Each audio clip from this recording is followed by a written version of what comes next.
Peter Pan. And this is a Disney story. All this has happened before, and it will happen again, but this time it happened to Wendy, John, and Michael Darling.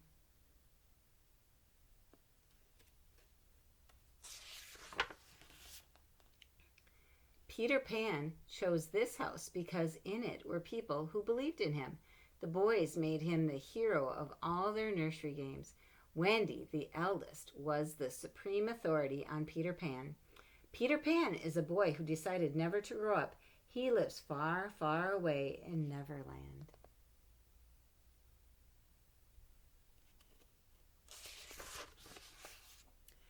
Every night, Wendy would tell her brothers stories about Peter Pan's marvelous adventures with pirates and Indians. Peter Pan himself would often hide just outside the nursery window with the pixie Tinkerbell and listen to the stories. On this particular night, Peter Pan overheard Wendy telling her brothers some very unhappy news. "I'm afraid there will be no more stories. Mother and Father say that it's time I grew up. This will be my last night in the nursery." Peter couldn't let that happen. He burst into the room. "Come on, Wendy. I'm going to take you with me to Never Never Land. You'll never have to grow up there." You see Peter listening to the stories?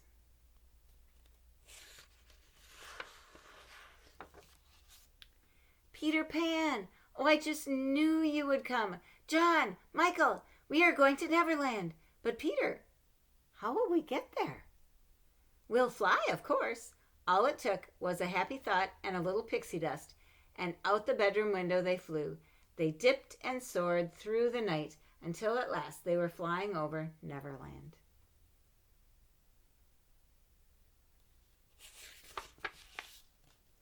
"Oh, Peter, it's just as I dreamed it would be. Look, Michael, there's Mermaid Lagoon and the Indian camp. And John, there's Captain Hook's pirate ship." John could hardly wait to cross swords with real pirates. What an exciting place! Neverland promised to be lots of fun for them all.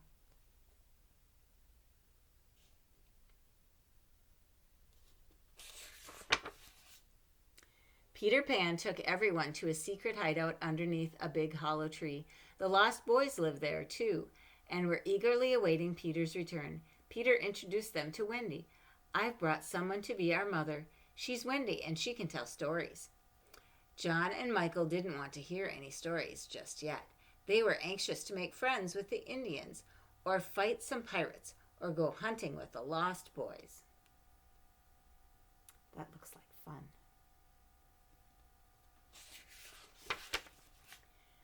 Peter thought for a moment.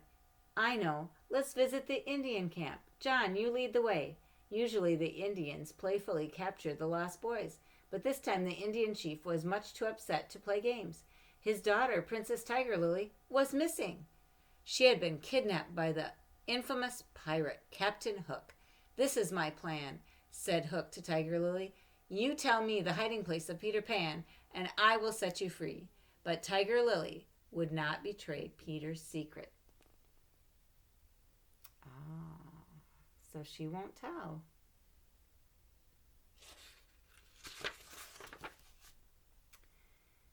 Flying to the rescue, Peter Pan dumped Hook into the sea and returned Tiger Lily to her father. Captain Hook was furious. "Blast that Peter Pan! I'll trap him if it's the last thing I do. Now let me see. I've got it. I'll kidnap those brats he calls friends and hold them here on my ship. Then Pan will have to come to me." So he has a bad plan, an evil plan. Now, while Peter was away, Captain Hook captured Wendy, John, Michael, and the lost boys. The children were taken to the pirate ship and tied to the mast. They listened as Hook told them their fate. The mast is this long pole here. "Now, my fine fellows, which will it be? Will you all turn pirates, or do you want to walk the plank and fall kersplash into the sea?" Wendy proudly shook her head. We will never become pirates. Peter Pan will save us. Wendy believed that Peter Pan would come. Let's see. Captain Hook sneered at Wendy. So you think Peter Pan will rescue you, All right, you walk the plank first. The captive boys watched fearfully as Wendy walked bravely off the end of the plank. But Wendy's faith in Peter was rewarded. He swooped down and saved her from the sea. Captain Hook was furious. You won't fight me man to man. You always fly away like a cowardly sparrow. Nobody calls Peter Pan a coward. I'll fight you, and with one hand behind my back, you codfish. Peter grabbed a sword and landed on the deck. The two fought their duel back and forth, up and down the pirate ship. Finally, Peter got the upper hand. Admit it, Hook. You're a codfish. You win, Peter. I am a codfish. Then Peter chased Hook and the pirates off the ship. So Peter Pan won. Now I'm captain of the ship, crowed Peter, and everyone cheered.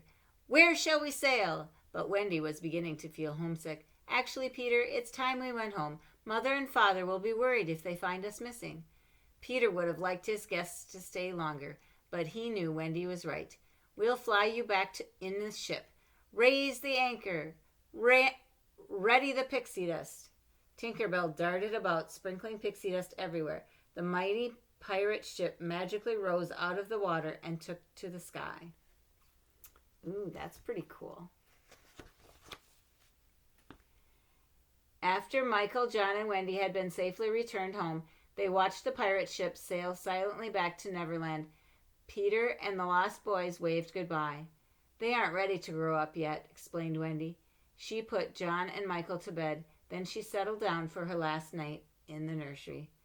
Wendy was smiling as she slipped into sleep. She would never forget the boy Peter Pan and the wonderful adventure they all had in Neverland. The end.